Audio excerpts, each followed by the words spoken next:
히브리서 11장 36절에서 38절입니다. 짧은 본문이라 다 함께 합독하시겠습니다. 또 어떤 이들은 조롱과 채찍질 뿐만 아니라 결박과 옥에 갇히는 시련도 받았으며 돌로 치는 것과 톱으로 켜는 것과 시험과 칼로 죽임을 당하고 양과 염소의 가죽을 입고 유리하여 궁핍과 환난과 학대를 받았으니 이런 사람은 세상이 감당하지 못하느니라. 그들이 광야와 산과 동굴과 토굴에 유리하였느니라. 아멘.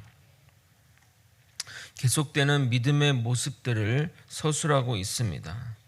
기존까지는 특정 인물을 중심으로 믿음의 모습을 서술했다면 누구인지 모르지만 구약 선진들이 행한 믿음의 모습이라 하겠습니다.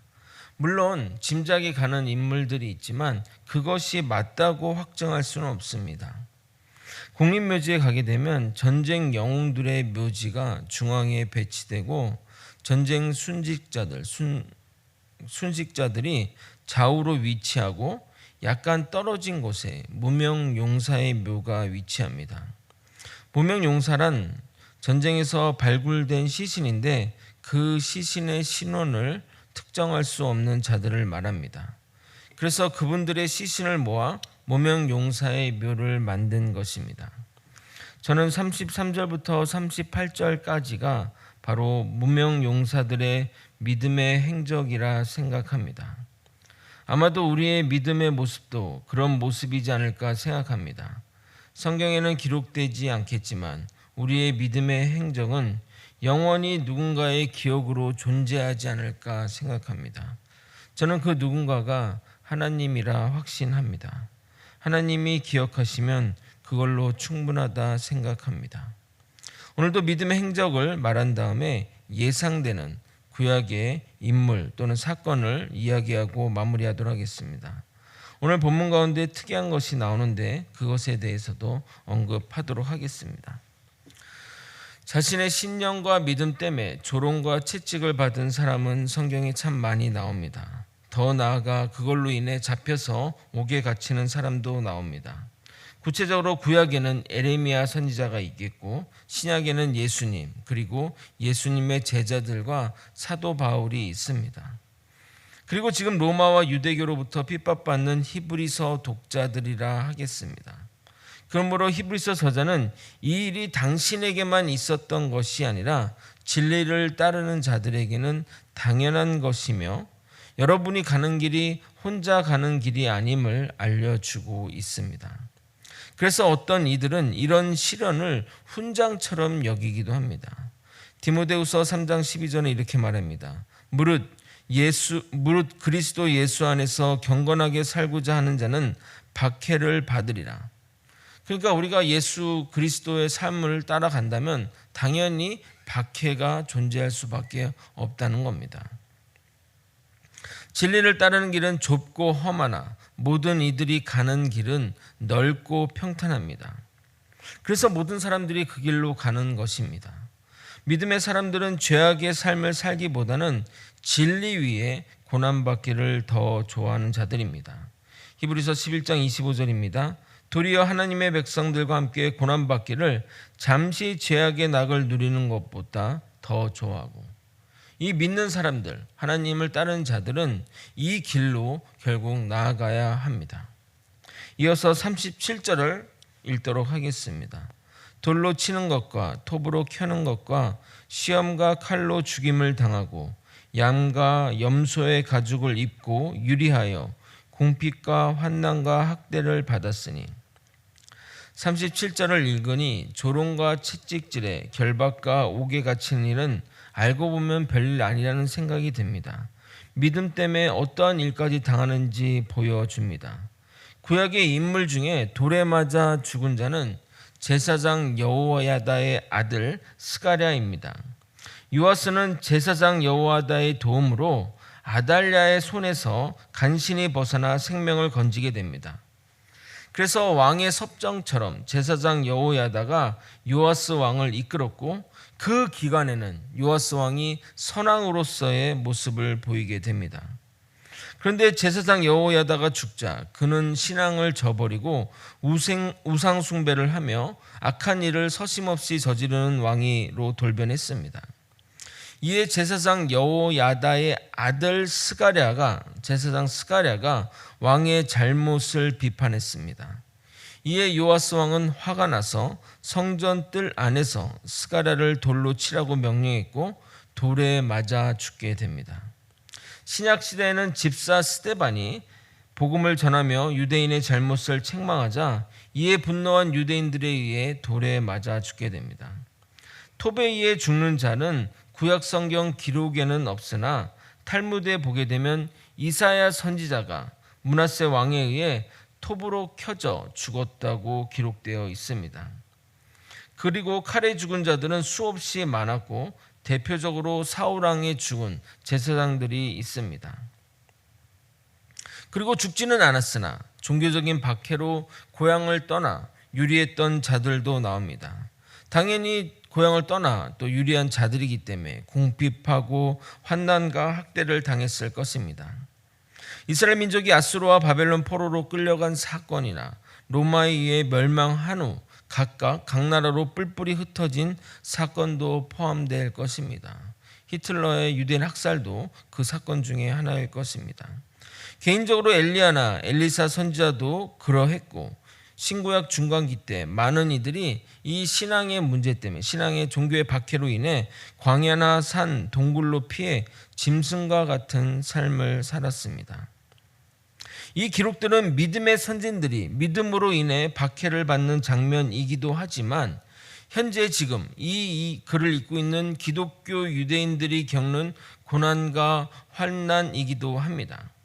그들은 박해로 인해 굶주린 사자의 밥이 되기도 하고 산채로 묶여 불에 태워지기도 하고 칼과 톱으로 죽임을 당하며 고향을 떠나 환난과 학대를 받고 있기 때문입니다. 그래서 믿음의 선배님의 이야기이구나 하며 읽어 내려가는데 그 듣고 있던 독자들이 아니 우리의 이야기네, 우리들의 이야기 아닌가? 라고 깨닫게 된다는 것입니다. 그래서 그동안 믿음의 용사들의 이야기를 들으며 아브라함은 그랬지, 그래 모세는 그랬지, 기타 등등은 그런 삶을 살았지 하며 읽어 내려가다가 남의 이야기가 아닌 우리도 그런 삶을 살고 있기에 마치 무명 용사의 삶을 살고 있기에 거기서 오는 동질감의 위로를 얻고 우리가 지금 그런 삶을 살더라도 이 길이 결코 틀리지 않았음을 확신하게 되는 것입니다. 진리를 믿는 길, 진리를 따르는 길은 항상 그래 왔습니다. 항상 박해와 환난이 예비된 길입니다. 그런데 역설적으로 박해와 환난의 시기에 기독교는 정말 반짝반짝 빛이 나는 것 같습니다. 우리나라 지금 우리 기독교인들을 보십시오. 기독교를 믿는다고 박해나 환난이나 핍박이 있지 않습니다. 맘대로 기도하고 찬양하고 누리고 신앙의 자유가 있습니다. 그런데 얼마나 한국 기독교가 썩었고 타락하고 변질되었습니까? 국민들의 기독교 신뢰도가 20%가 넘지 않는 통계조사가 그것을 증명합니다. 아마도 비기독교인으로 한정하여 조사한다면 10%대가 나오지 않을까 생각합니다. 지금 윤석열 대통령 지지율이 20대 중반이라 이렇게 소란스러운데 우리는 전혀 그런 것에 대한 인식조차 없습니다. 그래서 제가 지난 금요일날 말씀드린 대로 지금이 정말 더 위험한 시기라 생각됩니다. 믿음을 갖는데 전혀 어려움이 없지만 지금의 시기가 우리가 정말 믿음을 가지고 있는지 믿음의 신앙대로 살고 있는지 확인할 수 없는 더 위험한 시기라고 하겠습니다.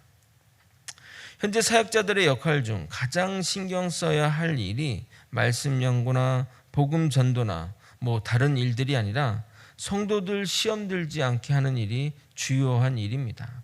우리 거제 소망교회는 그런 일은 없지만 서울에 사역할 때 누가 시험 들었다 하면 그냥 교회가 그냥 사역자들은 난리가 납니다. 근데 시험 드는 경우를 들어보면 정말 말하기도 민망할 정도로 하찮습니다.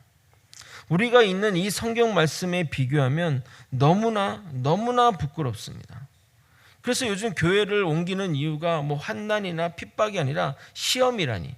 근데 그 시험의 내용도 자신의 자존심을 스크래치 냈다는 이유로, 그냥 자신을 좀 무시했다거나 뭐 그렇게 무시한 것도 아닌데 뭐 그런 이유로 떠나거나 하니 우리의 믿음의 연약함에 고개가 숙여집니다. 38절을 함께 읽도록 하겠습니다. 함께 읽겠습니다. 시작. 이런 사람은 세상이 감당하지 못하느니라. 그들이 광야와 산과 동굴과 토굴에 유리하였느니라. 가끔 이렇게 성경을 읽다 보면 이렇게 괄호에 이렇게 있는 그 문구를 보게 됩니다. 도대체 왜 이 가로를 이렇게 했을까요?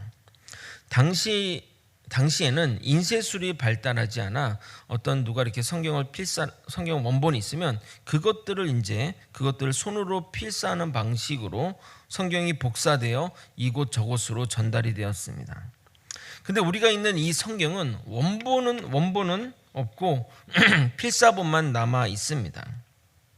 아마도 오랜 세월 지나면서 사갔거나 뭐 이런 이유들 때문이겠죠.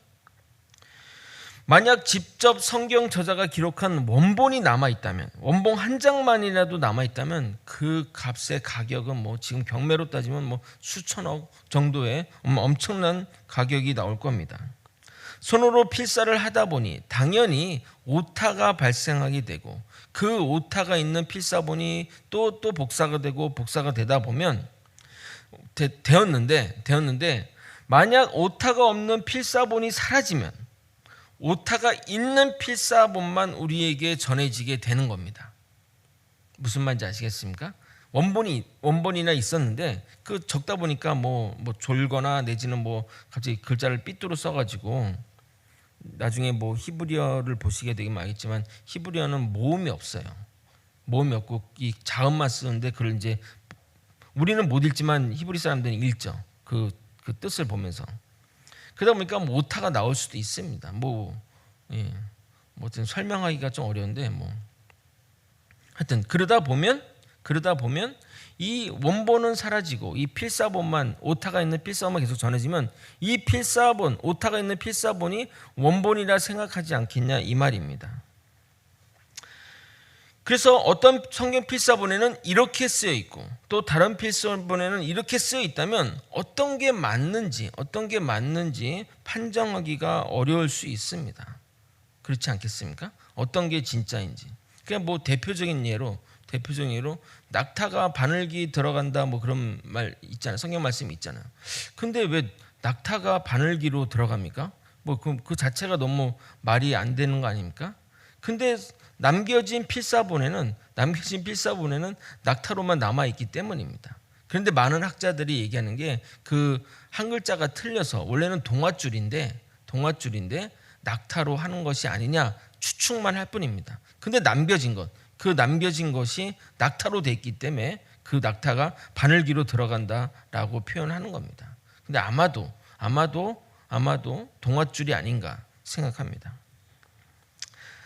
그래서 어떤 필사본에는 이런 문장이 있고 또 어떤 필사본에는 이런 문장이 없으면 이렇게 괄호로 넣음으로써 그런 것들을 표시하게 됩니다. 그래서 만약에 어떤 필사본에는 이 문장, 이런 사람들을 세상이 감당하지 못하니라는 이 문구가 어떤 필사본에는 있는데 다른 필사본에는 없다면 우리는 이렇게 생각할 수 있습니다. 뭐냐? 이 문구를 누군가 필사하면서 빼먹었거나 아니면 누군가 이 문구를 집어넣었구나 라고 생각할 수 있는 겁니다. 그래서 이런 논란이 되는 성경 본문은 이렇게 괄호치고 기록을 함으로써 해석의 여지를 남겨두게 됩니다. 여러분 어떻게 생각합니까? 이 문구가 원본에 있었을까요? 없었을까요? 그냥 저는 이제 읽다 보면 이런 생각이 듭니다. 원래는 없었지만 필사자 한 분이 지금까지의 기록들을 이렇게 적으면서 감동을 받아 이런 자들은 세상이 감당할 수 없지라고 쓴 것이 아닐까 그냥 추측해 봅니다. 그럴 것 같지 않습니까? 막 쓰다 보니까 너무 막 톱으로 켠데도 그냥 그걸 감당해내면서 믿음을 지키잖아. 이런 사람을 세상이 감당할 수 있겠어? 개인적인 감정이 들어간 이것들을 써서 그것들이 이후에 이렇게 되지 않았을까라는 그냥 개인적인 상상일 뿐입니다. 죽음도 두려워하지 않는 자들을 어떻게 세상이 감당하겠습니까? 죽음을 두려워하지 않는 자들에게는 죽음의 위협은 위험이 되지 않습니다. 작년 최태원 회장이 자신의 급여 전체를 직원들의 경력금으로 쓰겠다 해서 유명해졌습니다. 미국 기업인 페이스북의 CEO 마크 저커버거는 자신의 연봉을 1달러로 하겠다고 해서 뉴스에 실렸습니다. 그들에게 연봉은 그들이 가진 돈의 자산에 비하면 용돈에 불과합니다. 그런 자들을 연봉을 가지고 협박한다고 위협이 되겠습니까? 마찬가지로 칼과 톱으로 잘려도 자신의 신앙을 위해 기꺼이 순교하는 자들에게는 어느 것도 위협이 되지 않습니다. 그래서 그들은 세상이 감당하지 못할 자들입니다. 우리 모두 정말 세상이 감당하지 못하는 자들이 되길 예수님의 이름으로 소망합니다. 말씀을 정리하겠습니다. 믿음의 용사들의 믿음의 행동은 선진들의 모습이자 현재 핍박받고 고통받는 히브리서를 읽고 있는 본인들의 이야기입니다. 그 어느 때보다 핍박과 환난이 심하지만 그들은 신앙을 저버리지 않고 선배들이 간 길을 걸어가고 있습니다. 그 길은 결코 혼자가 가는 길이 아닙니다. 선배들이 걸어간 길이며 우리 주님이 걸어간 길입니다. 그리고 이 설교를 듣는 우리가 걸어갈 길입니다. 우리 모두 세상이 비웃는 자가 아닌 성경의 기록처럼 세상이 감당하지 못하는 자들이 되었으면 좋겠습니다. 죽음도 두려워하지 않는 불굴의 정신으로 어떤 시험과 환난에도 굴하지 않고 주님 바라보며 주님이 걸어간 길을 따라가는 저와 여러분이 되시길 예수님의 이름으로 축원드립니다. 기도하시겠습니다. 주님이 걸어가신 길, 또 우리 믿음의 선진들이 걸어간 길을 바라보며 그 길 따라가는 믿음의 사람들이 다 될 수 있도록 이끌어 주시고 역사하여 주시옵소서. 주님, 이 믿음 굳게 지켜서 정말 세상이 감당하지 못할 믿음으로 주님 앞에 설 수 있도록 주님 붙들어 주시고 항상 동행하여 주시옵소서. 사랑이 많으신 예수 그리스도 이름으로 기도드렸나이다. 아멘. 주기도문으로 예배를